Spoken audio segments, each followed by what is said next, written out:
대통령실 출신 인사의 녹취 파일이 공개돼서 큰 논란이 되고 있습니다. 국민의힘 전당대회를 앞두고 한동훈 후보를 공격하는 보도를 해달라고 요청을 하는 그런 취지의 내용이 담긴 건데요. 신지호 전략기획부총장, 오늘 저희 채널A 라디오쇼 정치 시그널에 출연해서 이렇게 말했습니다. 충격적인 정치 공작이다라고 말입니다.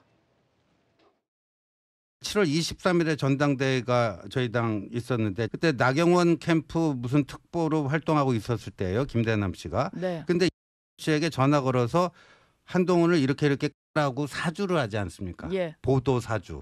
이건 뭐라고 표현해야 되냐면 이완용은 나라를 팔아먹었잖아요.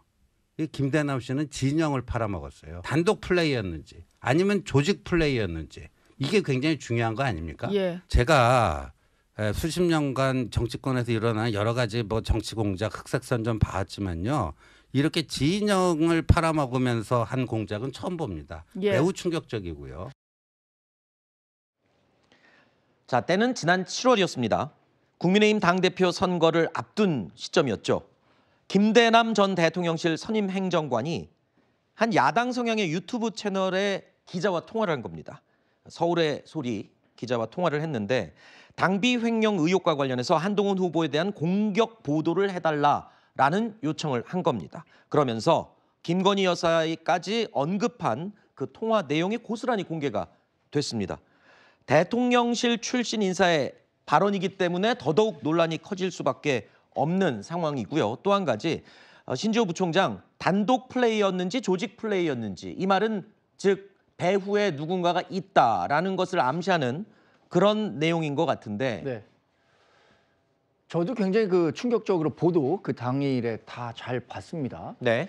보도의 내용을 놓고 보면 이 김대남 전 선임행정관의 정말 개인적인 일탈이고 개인적인 생각으로 이루어진 것인지 아니면 정말로 김대남 전 행정관을 통해서 이 메시지를 전달하고 싶었던 다른 배우가 있었던 건지 궁금하지 않을 수가 없습니다. 이것은 오늘 당에서 김대남 전 행정관이 아직 당원 자격을 유지하고 있기 때문에 당무감찰을 통해서 당원의 일탈 행위가 어떻게 이루어진 것인지에 대한 조사가 필요하다는 입장을 밝혔습니다. 사실 그 진영을 다 똘똘 뭉쳐서 우리가 민주당의 정치 공세에 맞서도 부족할 판에 그러지 못한 상황을 오히려 야기하고 보수를 분열시키려는 행위에 대해서 이것은 정말 개인의 일탈이었는지 아니면 조직적으로 무엇이 있었는지에 대해서 꼭 알아볼 필요가 있다고 생각합니다. 일단 한동훈 대표 측에서는 굉장히 발끈하고 있는 상황이거든요. 네. 어떻게 보십니까, 이 상황? 예. 근데 저는 물론 김대남 그 전 행정관의 행태를 절대로 옹호할 수 없죠. 특히 매우 이 정부 여당의 공세적이고 특히 김건희 여사를 아주 그 곤혹스럽게 만들었던 그런 매체와 직접 이런 내밀한 이야기를 했다라는 것 자체는 당연히 비판받아 마땅하다고 봅니다. 그리고 저는 진상을 규명하는 것도 찬성합니다. 왜? 이렇게 계속 의혹에 의혹만 이어간다면 불필요한 논란만 계속되거든요. 근데 저는 개인적으로 제가 추측컨대는 아무래도 김대남 전 행정관이 개인적인 일탈에 가까울 것이라고 봅니다. 왜냐하면 만약에 정말로 조직적으로 배후에 누군가가 있고 김대남이라고 하는 사람의 입을 빌려서 본인들이 원하는 어떤 정치적 목적을 달성하려고 했다면 그 대상인 매체가 그 매체였을까? 저는 그랬을 것 같지 않거든요. 정말 이것이 기획된 것이라면 오히려 보수 성향의 매체, 특히 정부 여당에 좀 친근한 그런 매체를 오히려 선정해서 거기서 한동훈 대표를 공격하게끔 만드는 것이 훨씬 더 효과적인 결과를 나오겠죠. 근데 김대남 전 행정관이 아주 이 정부의 비판적이고 특히 어떤 그런 악의적인 그런 취재까지 했던 매체와 직접 연결한다는 것은 글쎄 누군가의 기획으로 보기에는 너무나 좀 터무니없다 이렇게 볼 수밖에 없습니다. 자, 이게 배우가 있느냐? 지금 한동훈 대표 측에서는 굉장히 불쾌감을 드러내고 한동훈 대표도 역시 직접 불쾌하다고 표현을 했습니다. SNS에 올린 글입니다. 김대남 전 행정관 녹취 파문으로 갈등의 골이 점점 더 깊어지는 게 아니냐라는 우려가 나오고 있고요. 또 국민의힘 내부에서는 서울의 소리 측과 접촉한 것 그 자체를 또 문제 삼고 있습니다. 좌파 계열의 그런 유튜버와 예. 접촉을 해가지고 같은 당 후보를 공격하는 그런 논의를 했다 하는 것은 누가 봐도 한심한 작태인 것 같습니다. 작년 9월 5일에 첫 통화를 했대요. 그때는 이제 대통령실에 근무 중이었어요. 김대남 씨가. 그런데 작년 11월에 서울의 소리가 이른바 명품백 그거를 공개를 하지 않습니까? 필요가 있어서 뭐 통화는 하고 뭐 했을지 몰라도 적어도 명품백 사건이 작년 11월에 터졌잖아요. 그 이후로는 조심해야 되는 거 아닙니까? 한마디로 그렇게 당해놓고 또 서울의 소리한테 발목 잡히냐 이 얘기거든요. 정말 어처구니가 없다라는 반응도 나오고 어떻게 야권에 이렇게 스스로 비판, 공격의 빌미를 그냥 던져줄 수가 있느냐 이런 얘기가 나오고 있더군요. 뭐 결과적으로 매체가 그렇다 보니까 그런 말들이 나오는데요. 저는 김대남 전 선임 행정관이 과연 서울의 소리와의 녹취만 남아 있을까라는 생각도 듭니다. 네.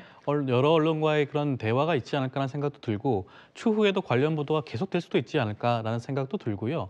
물론 서울의 소리 입장에서도 추가적인 녹취 파일이 더 있다고 하니까 관련된 보도가 더욱더 나올 수가 있을 것 같기도 하고요. 네. 근데 중요한 것은 그 김대남 전 선임 행정관이 왜 이런 말을 반복적으로 하고 있냐는 겁니다. 지난번에는 공천 개입과 관련된 녹취가 나왔었죠. 이번에는 당 선거에 관련 개입하는 그런 내용이 나왔습니다. 네. 과연 어떠한 목적을 가지고 했냐?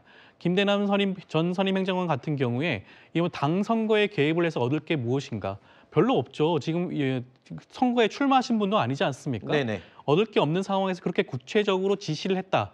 그다음에 실질적으로 언론에서 그러한 것을 보도했다라는 것을 봤을 때는 분명히 누군가가 사주했을 수밖에 없습니다. 한동훈 당시 후보를 공격해서 이득을 얻는 자가 분명히 있겠죠. 네. 그렇기 때문에 배후를 철저하게 수사해야 될 필요가 있고요. 네. 이것은 뭐 당내 갈등의 문제가 아닙니다. 누가 당무에 개입을 했는지 네. 분명히 밝혀내야 될 사정이 아닌가 싶습니다. 일단 김대남 전 행정관 측에서는요. 대통령실을 그만둔 후에 일어난 일이다. 그리고 또 한 가지 해당 유튜브 측의 악의적인 의도로 시작된 일이다. 그런 입장문을 냈습니다. 또 뭐 좌파 유튜버에서 뭐 음모를 꾸몄다는 네. 주장을 하고 싶은 것 같은데요. 근데 글쎄요, 국민들이 이 사건을 바라볼 때 과연 그렇게 느낄 것인가? 지금 김 전 행정관의 뭐 개인적 일탈이다, 뭐 허세가 있는 얘기다 하면서 좀 빠져나가려는 국민의힘 인사들도 보입니다. 근데 네. 왜 항상 김건희 여사와 관련된 인사들은 다 왜 허세에 있다, 그냥 그 허풍이 있는 것뿐이다 이렇게 얘기하죠. 공천 개입 의혹 관련된 명태균 씨도 지금 허세가 있는 사람이다라고 얘기하고 있고 그 최상병 특검 관련돼서 이 임성근 사단장 도하기 의혹이 있는 이종호 블랙펄 인베스트먼트 대표 역시 그냥 허세가 있는 사람이다. 이번 건도 마찬가지입니다. 그냥 허세가 있는 사람이라고 주장을 하는데 지금 제가 말씀드리고 싶은 거는 김 전 행정관은 결국 지금 정부기관에 지금 취임을 했습니다. 네. 지금 일을 하고 있지 않습니까? 그리고 저도 대통령실에 있어봤지만 선임 행정관 출신이 갈 만한 자리는 아닙니다. 그러면은 누군가가 배후에서 그 좋은 자리를 줬다는 것이고 네. 선임 행정관 자리를 가는 과정 역시 아무런 그 정치적 경력도 없고 2022년 대선에서 팬클럽 관련된 일을 했다는 것 하나만으로 선임 행정관까지 갔다? 저는 이것조차도 뒤에 누군가 있기 때문에 가능한 일이기 때문에 단순히 그냥 개인의 일탈, 개인의 허세 이런 걸로 볼 수는 없다고 봅니다. 일단 이렇게 얘기를 합니다. 예. 김대남 전 행정관의 녹취는 이제 앞으로 까면 깔수록 더 나올 거라고 지금 얘기를 하는데 여당 입장에서는 이거 빨리 해결하고 덮어야 될 것 같은데요. 뭐 김대남 전 선임 행정관이 당정 갈등으로 비화되지 않기를 바란다라고 했는데 이미 당정 갈등의 요인이 제공됐다는 점에서는 굉장히 부적절한 언행이었다고 생각할 수밖에 없는 거죠. 네. 지적할 수밖에 없는 건 한동훈 대표가 당시 비대위원장이죠. 관련해서 이 당연비를 횡령했다는 의혹과 관련한 이야기 이런 것을 김대남 선임 행정관이 어떻게 알고 이 문제를 이명수 기자에게 전달했었는지 저는 그 부분에 대한 의문이 아마 이 부분이 김대남 개인의 일탈이었는지 아니면 네. 다른 어떤 배후적인 세력이 있었는지에 대한 열쇠가 될 거라고 생각하거든요. 네. 이 당정 갈등이라는 게 어떻게 본질보다도요. 어떻게 인식되느냐가 굉장히 중요한 문제입니다. 근데 자꾸 저런 얘기들이 나오니까 악화되는 것은 당정 모두에게는 부담스러운 일일 수밖에 없는 거죠.